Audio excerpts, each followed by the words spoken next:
Okay, let's talk about damages. So there are four types of damages. So let's go with them one by one. So the first damage is fraud.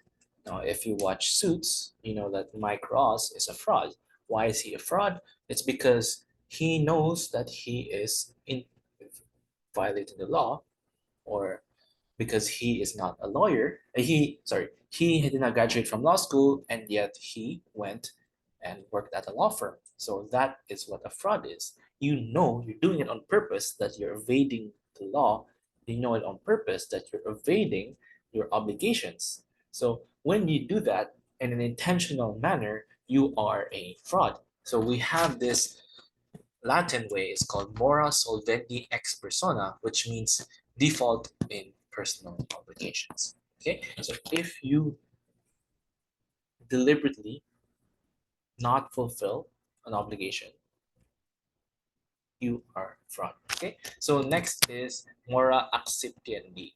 Mora accipiendi is a delay on the part of the creditor to accept the performance of an obligation.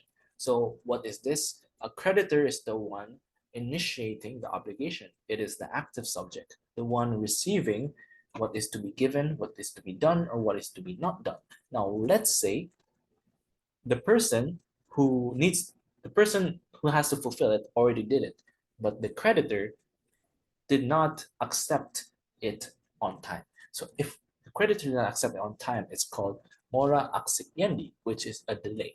So as a result, the creditor is liable for the damages. It bears the risk of losing the thing because it did not follow within schedule. The debtor, on the other hand, is not liable for interest and is released from the obligation. So if you are the debtor and you did your part, but the creditor is late in accepting it, you have nothing to fear. You are not liable for any of the damages. Sorry. Okay, the next type of damage is compensatio mori, which is the delay of the obliger in reciprocal obligation. So this is just the opposite now. It's not the creditor, it's the debtor doing a delay. So it's the same thing. So ordinary delay is the failure to perform obligation at appointed time. So if there was a deadline for the debtor, so let's say, for example, you are a student and that you have to submit an assignment, which means that you are a debtor and the assignment is the object. So if you did not submit it within the deadline, you have committed an ordinary delay. So we also have a legal delay, which is tantamount to non-fulfillment of the obligation and arises after extrajudicial or judicial demand was made upon the debtor. So this is like an extra step. Let's say you are sent to court and now you have, because you did not submit your assignment, your teacher sent you to court so that you can submit your assignment. So the judge says, okay, you have 6 days to submit this assignment. If you still did not submit it within 6 days, you are completing, you are causing a legal delay. So this legal delay is not necessary when obligation or law says so. The period is controlling motive and demand is useless.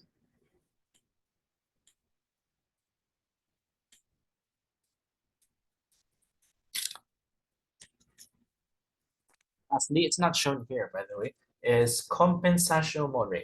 So while the first one, mora solvendi, is about the delay of the debtor. Sorry, mora accipiendi is about the delay of the creditor, and mora solvendi is the delay of the debtor. Then compensatio more is the delay of both of them. So we're just seeing that both of the debtor and the creditor had a delay. So that's just the main gist of it. It's how you classify the different kinds of damages based on how they are caused. I'm sorry if I butchered the pronunciation. I'm not fluent in Latin at all. And yeah, I hope you were able to understand this about damages.